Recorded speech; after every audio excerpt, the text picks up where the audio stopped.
Isn't it crazy that alcohol is the only drug that you must aggressively defend your choice to refuse? Imagine a night out with friends. You happen to decide the day before that you're gonna take a break from alcohol. Maybe not forever, but just a break. What's the typical reaction when you tell them you're not drinking? Really? Come on.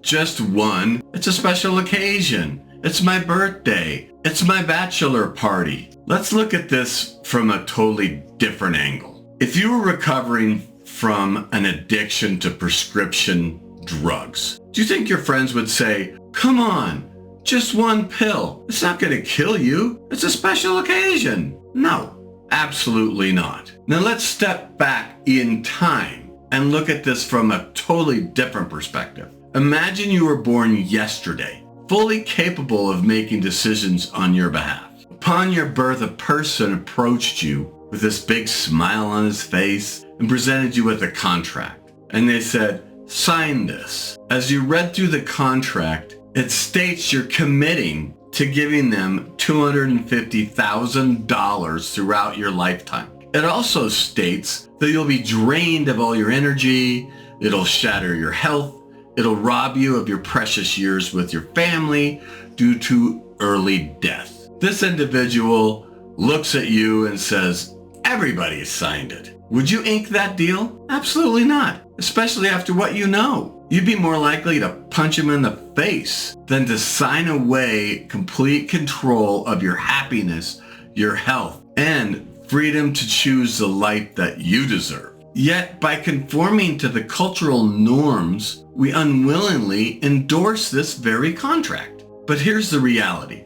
This contractually acceptable contract you never consciously agreed to sign is shockingly easy to rip into shreds. The moment you decide to break free from alcohol, you aren't just taking control of alcohol, you're reclaiming your financial well-being. You're protecting your health. You're fortifying your bonds with your loved ones. And you're choosing to live a life on your terms, not lining pockets of those thriving on your demise. There are people that are literally making billions of dollars on those suffering from alcohol. Breaking from alcohol doesn't only save your wallet, it saves your life. It empowers you to become the best version of yourself. And the only loser in this situation or this equation is the profiteer of your previous misery, now powerless as you direct your resources and flourish in a life that you were born to live. People are starting to realize that we have been manipulated into believing alcohol is what we need. Listen to what these famous, very successful people have to say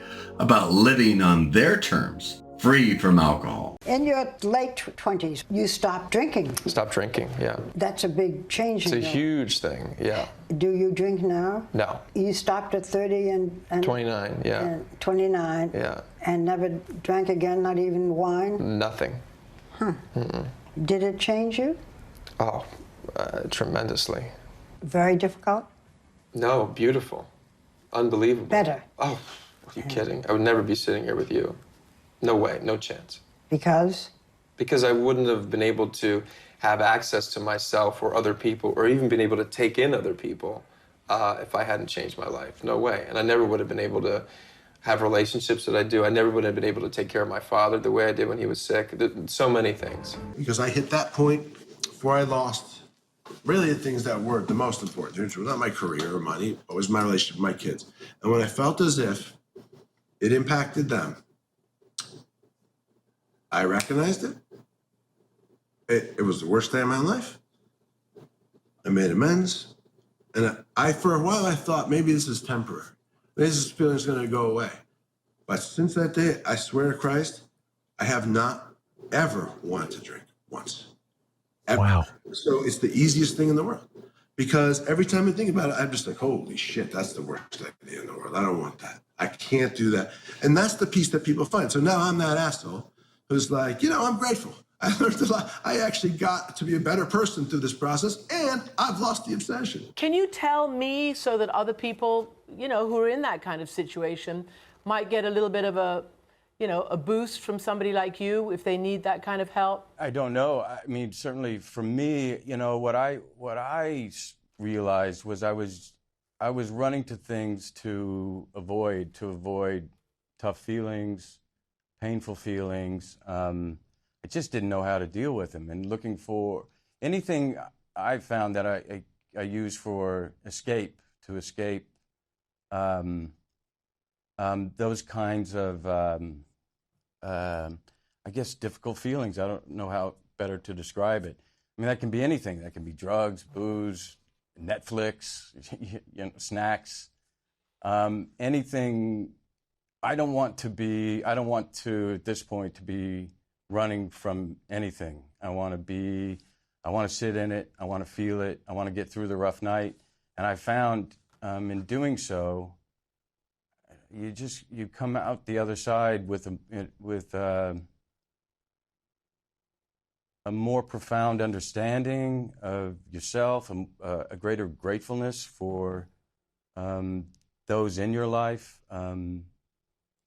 and the birds and the trees and everything. My high bottom made that denial much more pervasive because it was all working. It's not working because if you are asking yourself, can I stop this? Then you're in a prison of your own mind.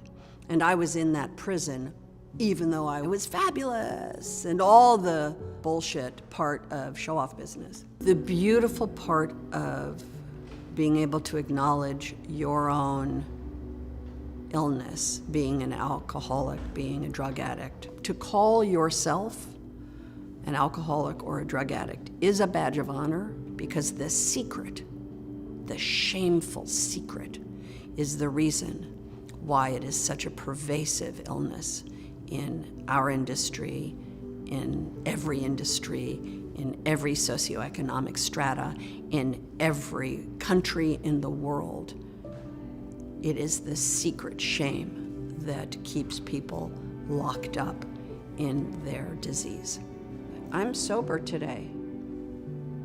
Am I gonna be sober for the rest of my life? I hope so. I'm gonna do everything I can to be. So I am very huddled into the corner of this bar, and I'm just ordering Jack and Diets, and I'm like trying to get a few down so I can get on this flight. I'm so physically ill. And it is the proverbial, there's a mirror right here. And I have this moment where I kind of take stock of my life, and I am about to star in this movie, Zathura. They're paying me a ton of money. People recognize me at the airport.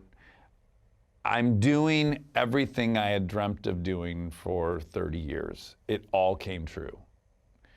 And I am the least happy I've ever been in my life. I'm closest to not wanting to be alive as I've ever been. And I have every single thing on paper that I wanted. And that was a very weird, I feel grateful for this, because I was able to say, oh, something much more profound is broken. Because up to then, I could tell myself, well, if I had money, I wouldn't need to do this. If I was doing the thing I wanted to do, that would solve everything. Yeah, but I think a lot of us proceed through life thinking we would be happy if, we would have self-esteem if, we would know contentment if. And those are illusions that most people don't get to find out are illusions. And I got to find out it's an illusion. I was lucky enough to have $1 million. If you would have my whole life, if I had $1 million, like, do you know how I would feel if I had $1 million? Do you know what my life would be like with $1 million? Well, I had $1 million, and I couldn't get on a flight to fly 35 minutes. Like, and I was like, oh, it's none of those things. What steps did you take to alleviate these feelings? I tried and tried and tried to act sensible and blank it out, but it didn't work.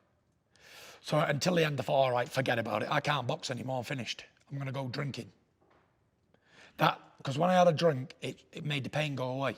Not pain as in physical pain, like punching me in the face pain, but pain as longing and the repetitive thinking, the same stuff day in, day out, and it won't go away. And the more I'm trying to think, right, I want to be positive, negative, negative, negative, negative. And everyone I was around was getting negative too because I was putting it on them.